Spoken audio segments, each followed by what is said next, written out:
Si crees que conoces muchas palabras en inglés, pero cuando quieres hablar no puedes usarlas, entonces este video es para ti.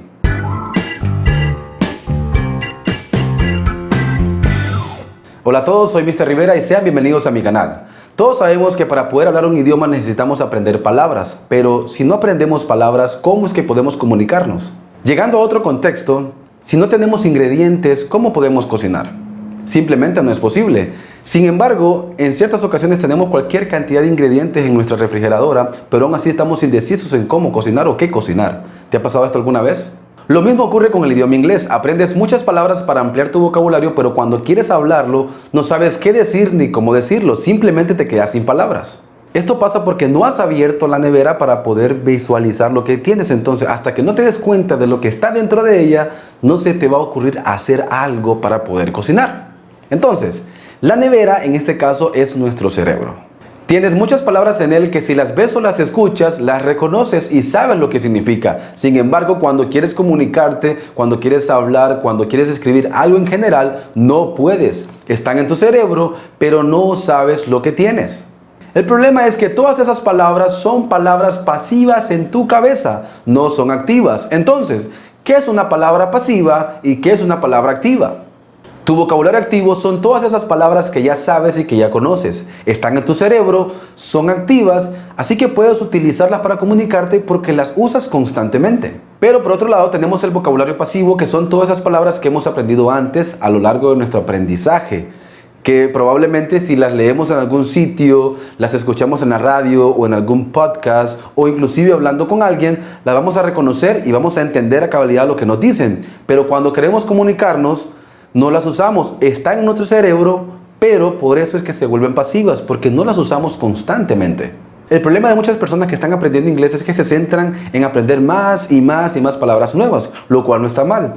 Probablemente si compran un libro, preguntan ¿cuántas palabras voy a aprender al final de leer este libro? O si están en algún curso, ¿cuántas palabras voy a aprender al final de este curso? Pero no se trata del número de palabras que se aprenden, sino que si son pasivas o activas. Puede que ya conozcas muchas palabras pasivas en tu cabeza. Entonces te hago una pregunta. ¿Cuál crees que sea más importante para hablar? ¿Crees que es más importante aprender un nuevo vocabulario activo que aprender a activar y hacer activo ese vocabulario pasivo que ya tenemos? Obviamente la respuesta es muy clara y por supuesto es más importante tener un vocabulario activo si queremos escribir o comunicarnos en general. Pero ¿qué hay de ese vocabulario pasivo que ya tenemos en nuestra cabeza? ¿Cómo lo volvemos activo? No te preocupes, que ese es el objetivo principal de este video y el cual voy a ayudarte. Y voy a mostrarte 4 pasos que debes de seguir para poder activar ese vocabulario pasivo que tenemos en nuestra cabeza y convertirlo a activo. De hecho, este método te va a ayudar para cualquier palabra nueva que vayas a aprender. Lo primero que vas a hacer básicamente es que vamos a crear nuestro propio diccionario personal. Eso quiere decir que vas a conseguir una libreta o un cuaderno, ¿ok? Y cada vez que escuches una nueva palabra, la vas a escribir en tu cuaderno, ¿ok? Vas a escribir su traducción, pero más importante su definición en inglés. Eso sí, por cada página deja una sola palabra, porque después vamos a crear más elementos que van a hacer énfasis a esa nueva palabra que vas a aprender. El segundo paso es escribir 2 o 3 oraciones utilizando esa nueva palabra, ya que es muy importante aprenderse esa nueva palabra en su contexto en general, debido a que en inglés una palabra puede tener varios significados y por ende diferentes usos. Por ejemplo, miremos la palabra date en estos 2 contextos. La primera, the doctor set a due date for the test. La segunda, I have a date to get ready for. En la primera oración significa, el doctor fijó una fecha establecida para el examen. En este caso estamos usando la palabra date como una fecha, como un día en particular. En el segundo ejemplo tenemos, I have a date to get ready for. Tengo una cita por el cual debo prepararme. Y en este caso la palabra date está haciendo énfasis o significa en este caso una cita. Eso quiere decir una cita con alguien que probablemente no nos hemos visto nunca o no hemos conocido. Por lo tanto, establezco esa cita para conocer a esa persona. Entonces, como pueden ver, tenemos la misma palabra, ¿ok? Hemos escrito 2 oraciones, pero esa misma palabra tiene 2 diferentes significados y 2 diferentes usos. Por eso es importante ver la palabra en sus diferentes contextos. Entonces, hasta el momento hemos escrito la palabra con su traducción y su definición en inglés. Luego, en la parte de abajo, hemos escrito 2 o 3 oraciones con esa misma palabra en sus diferentes contextos. ¿Cuál es el tercer paso? El tercer paso es escribir en esa misma página, abajo de las oraciones, las diferentes collocations que tiene esa palabra. Pero entonces, ¿qué es un collocation?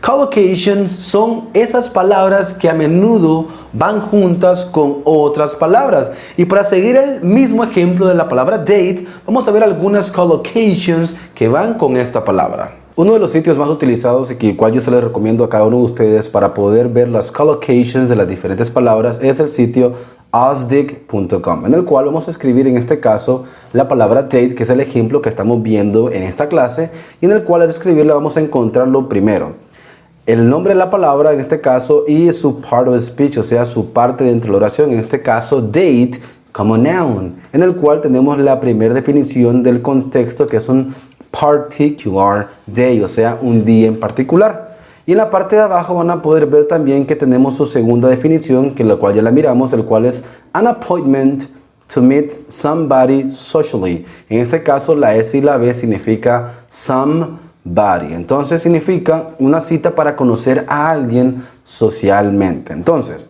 una vez que tenemos y hemos identificado los 2 tipos de definiciones de la palabra, en este caso que tiene la palabra date, vamos a ver las collocations. Entonces, por ejemplo, lo que está en negrito son todas las collocations que tenemos para utilizar con la palabra date.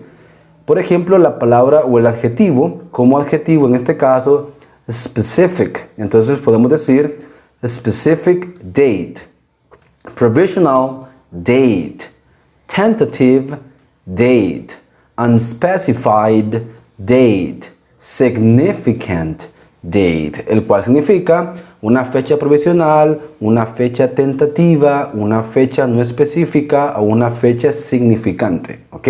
Al igual, tenemos otro tipo de collocations. Todo lo que está aquí en color negro o negrito son las collocations que podemos utilizar con la palabra date. Por ejemplo, miren, tenemos delivery date, fecha de entrega. Y aquí tenemos, vean el ejemplo de la primera oración, due date, due date. Tenemos birth date, anniversary date, sell by date. Y en la parte de abajo un ejemplo de una oración utilizando cualquiera de las collocations que tenemos en la parte de arriba, ¿ok? Ahora bien, en la segunda parte o en la segunda definición o contexto de la palabra date, tenemos lo que es appointment to meet somebody socially. Esa es la definición que en este caso hace referencia a lo que es una cita. Entonces, esa sería nuestra segunda definición de la palabra date, el cual lo puedo utilizar con a dinner date, a lunch date, or a blind date. Como pueden ver, esas son las palabras que usualmente pueden ir acompañadas con la palabra date, y es por eso que se les llama collocations. Y bien, esas fueron las collocations. Y antes de continuar con el cuarto y último paso, me gustaría que me dejaras un like, que comentes el video y que si todavía no te has suscrito al canal, te suscribas presionando el botón rojo, al igual de activar todas las notificaciones, y también compartir este video en todas tus redes sociales para que más personas puedan también llegar al contenido y poder ayudar y ser de ayuda para los demás. Al igual, te quiero invitar a mi curso de inglés desde cero. Bueno, son 2 cursos, uno enfocado en gramática y otro enfocado en pronunciación, y en la parte de arriba de aquí te las estaré dejando para que después de terminar de ver este video te vayas y puedas seguir aprendiendo este idioma que es muy lindo, el cual es el inglés. El cuarto y último paso básicamente es escribir un párrafo con esa palabra nueva y sus collocations. Este paso es muy importante, ya que de esa manera estamos activando esa palabra en nuestra cabeza. Entonces aquí le voy a dejar un pequeño párrafo que he escrito, como siempre, utilizando la misma palabra de ejemplo que hemos venido viendo, que es la palabra date. El ejemplo es: Mr. Rivera assigned the test for a specific date, but Jimmy was unable to attend. He realized that Jimmy had a blind date with a girl and decided to postpone that test to a tentative date.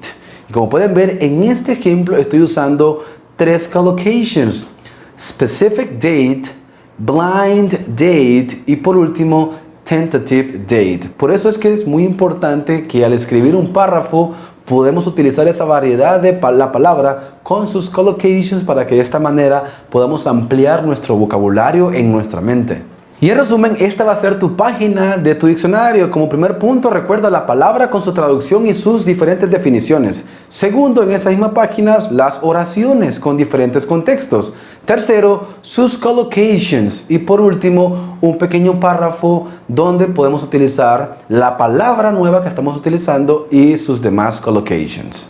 Quiero que recuerdes que nunca terminamos de aprender y siempre estamos en constante aprendizaje. Así que cuando tengas un tiempo libre, toma tu cuaderno, lee nuevamente la palabra, lee las oraciones, las collocations y los párrafos que has escrito para que de esta manera estés ejercitando y practicando esa palabra y al momento que te toque utilizarla, la puedas usar en los diferentes contextos y situaciones que la palabra tiene en el idioma. Entonces, amigos, ha sido un gusto enorme haber compartido esta clase con cada uno de ustedes y los espero en otra próxima clase de inglés. Bye bye.